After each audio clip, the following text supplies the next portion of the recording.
Welcome to Incredible Idaho. I'm Wayne Walker. Tonight we begin our show by going to summer camp.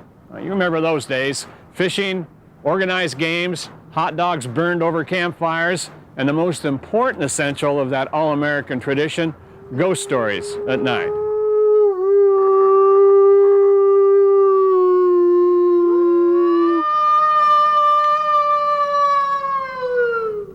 It's an eerie sound, and within those lonely, ragged notes is the essence of everything that's wild and untamed. But what you just heard was not really a wolf. It was a human, teaching other humans how to communicate with one of Idaho's wild residents.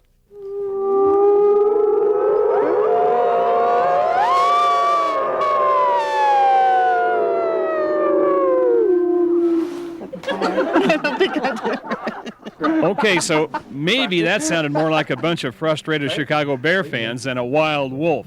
But let's give this group another chance.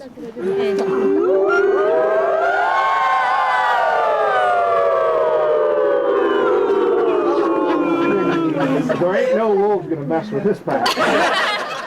These howling campers are your children's teachers. Each is a certified wild teacher, someone who has completed a one-credit graduate course called Project Wild, then wildly signed up for more, this week-long camping workshop called Project Wild 2. Here they'll earn 3 graduate credits and spend a week learning about wildlife in the wilds of Idaho. 1, Carol, 2, 3, 4, 5, 6, 7. You guys go with Greg Lazinski.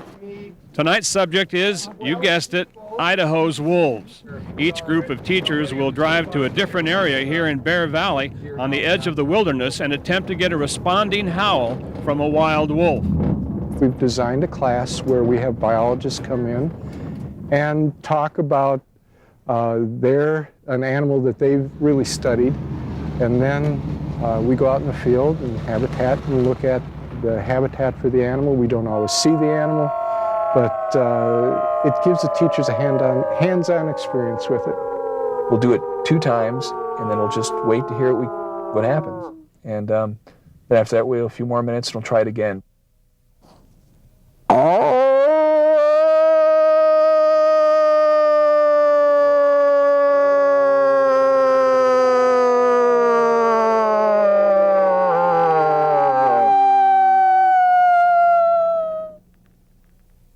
The night's activities drew no response from Idaho's wild wolves, but ghost stories are just a small part of this summer camp.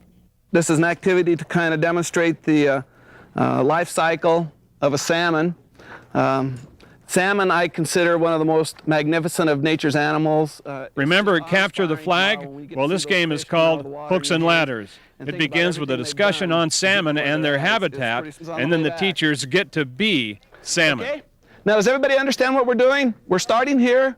We're going to go down river. We have a pretty quick shot, so we'll be able to just head to the ocean. We get to the ocean, we got to go back and forth 4 times, get 4 food chips. Once you get your 4 food chips, then you can start back up to your spawning habitat. These guys standing in our imaginary river are predators, squawfish and the like, out to eat our little salmon smolts on their way to the ocean. Go.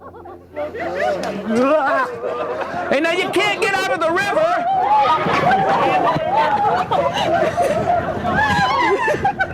Can we walk? Okay, quick, fisherman. What side am I on? Get my watch. Those who survive the squawfish in the river must avoid bigger predators in the ocean. Don't be right in the waterfall, let them jump. You gotta be And then head back upstream and leap over the waterfall to the paper plates that represent their spawning habitat. Oh. Now, that was the old days of the salmon runs. Next, our salmon have to try the same route again, but this time it's the 20th century.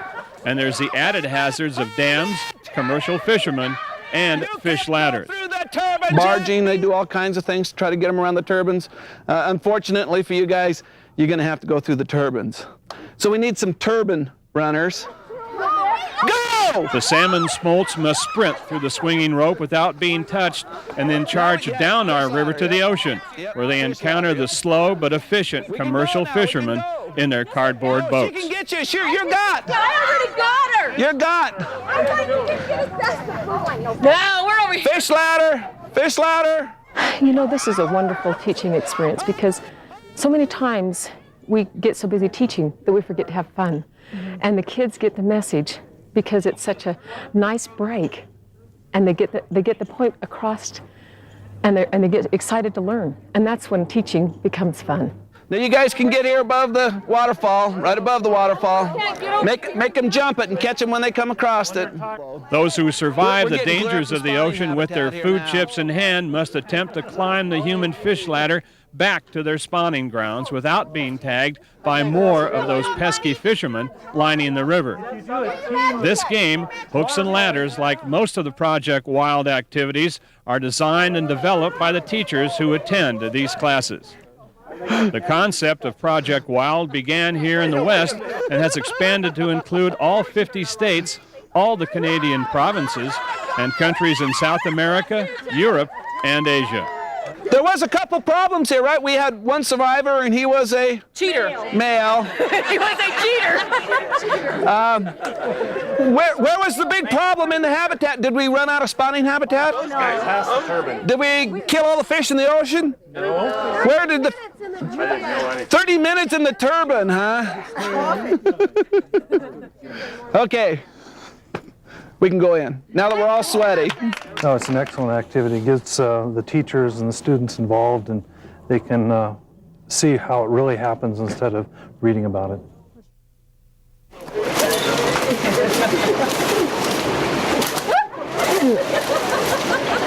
Didn't tell me to wear a swimming suit today.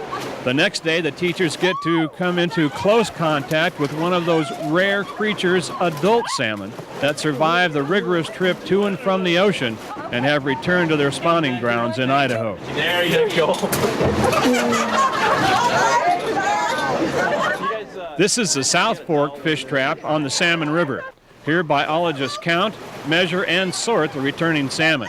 But today, they're getting help from Project Wild teachers like Cheryl Riedinger.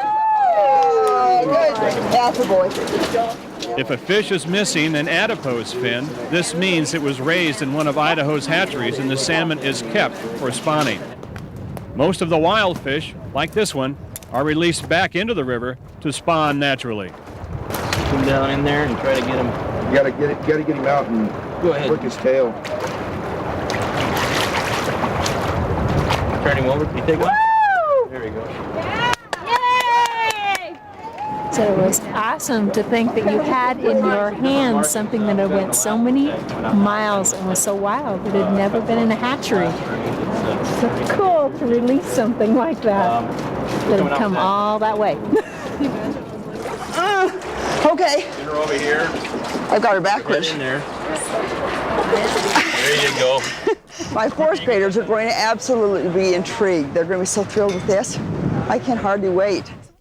It's this sort of enthusiasm from teachers that sparks a corresponding interest in our school children. And in the long run, it will be the wildlife that benefits.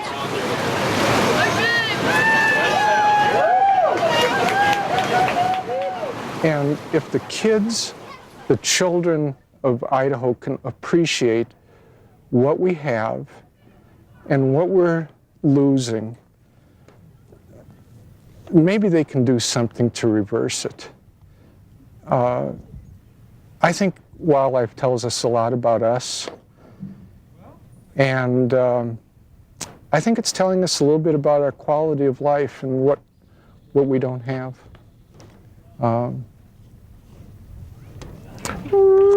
And I see these teachers going back to their classes and helping kids learn.